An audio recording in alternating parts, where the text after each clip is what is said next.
Assalamualaikum and hello to everyone.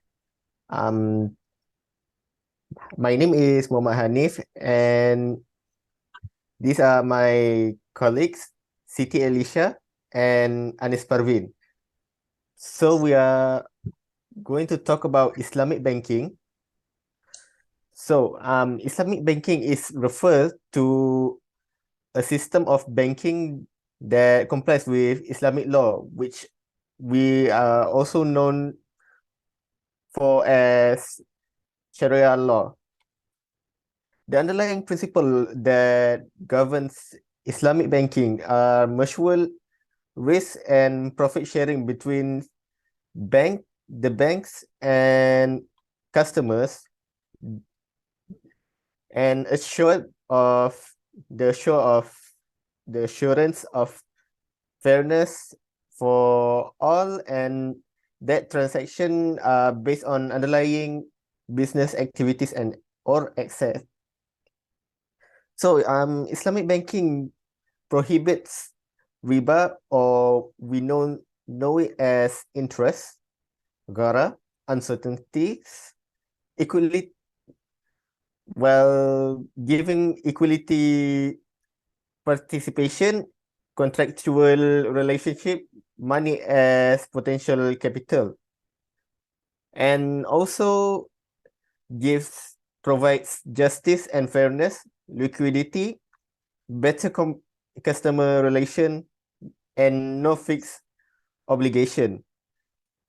Um, Examples of Islamic banking, which we all know as Maybank Islamic, Bank Islam, Afin Islamic Bank, RHB Islamic Bank, Alliance Islamic, and etc.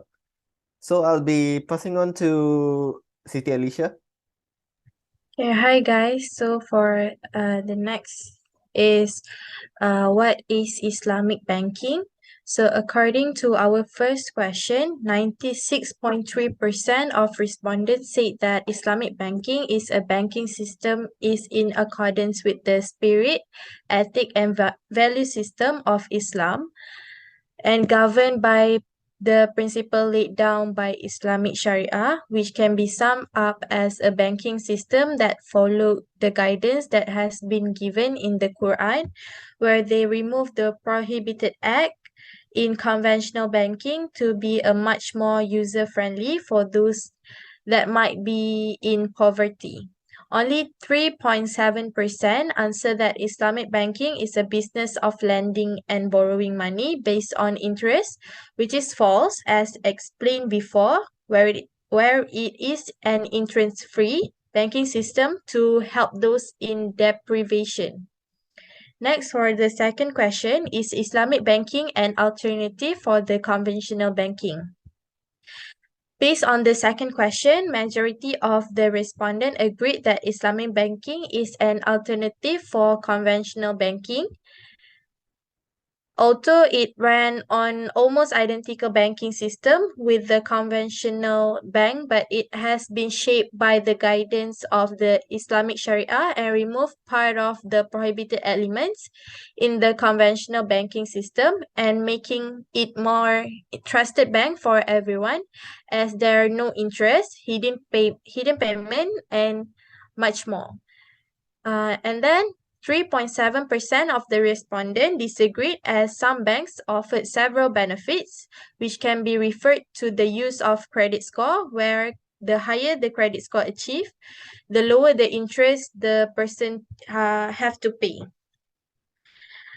For the third question, if banking were be based on interest-free transaction, how would it work in practice?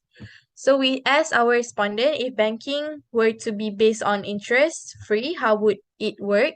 Which 33.3% of respondents answered that it will waive the annual fees on the credit or store card, as annual fees are related to interest, where it will change according the amount used on the card. The advantage of late fees if the person misses a payment was chosen by 11.1% of respondents because interest-free interest free, privilege of a fixed amount plus percentage of outstanding balance.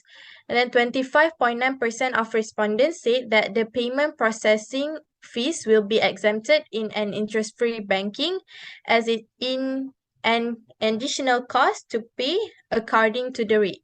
And the last one is 29.6% of respondents answered that the bank will share its profit and loss with their customer as their investment sum of their funds. I will pass to Anis. Thank you. So next is what are the products offered by Islamic banking? So Islamic banking have offered several products to their user, where the majority of the responses are that at the saving account and insurance with 22 and 18 response each. This is because Islamic saving account will not accumulate any sort of interest in their users.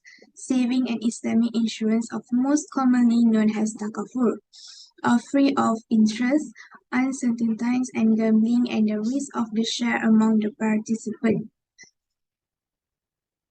Baitulmal and investment product respectively have 17 and 14 responses, where Baitulmal is an institution that store public property and distribute it to the community, while investment products are used to meet investor financial needs with the integrity and in a manner that is fair, trustworthy, honest, and equal wealth distributions.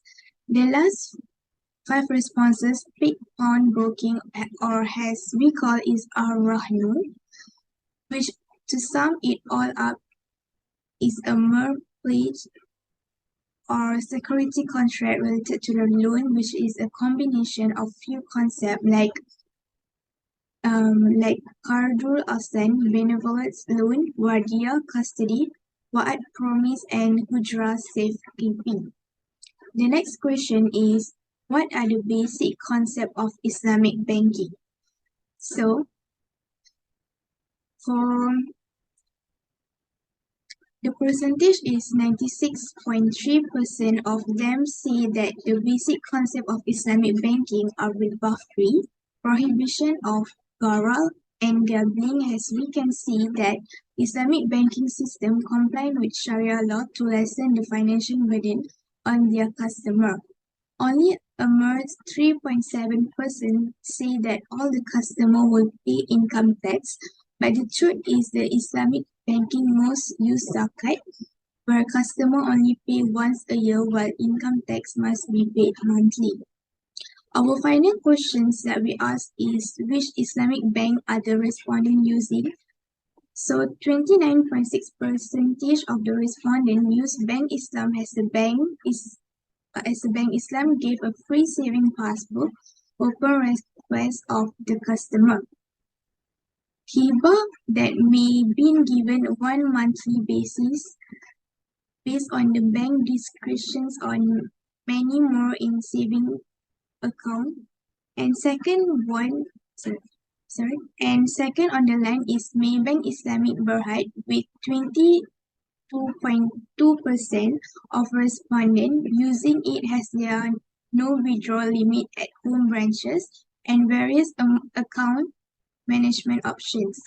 Next up is CIB Bank Islam Bank Berhad with 18.5% of customers that enjoy high profit rate up to 1.75% per annum and earn bonus point on their account balance.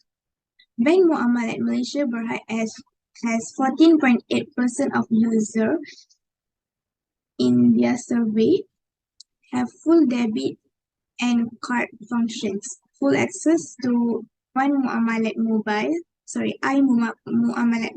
apps and the internet banking, and some existing customers are able to open a new account via iMuamalat. About 7.4% of respondents use both RHB Islamic Bank Berhad and Affin Islamic Bank, which those who use RHB donate a percentage of the customer's profit to annualized charitable bodies, while Affin user will offer a wide array of customer products and services to cater for the different needs of individual clients. So next, I pass to Hanif. So, in conclusion, the primary purpose of this survey is to provide a comprehensive of the empirical literature of Islamic banking. The study is expected to increase the understanding of the researchers in the area of Islamic banking. We also can get many information about Islamic banking regarding the form that we made. In summary, we learn what our respondent thinks of Islamic banking in general. That's all from us. Thank you.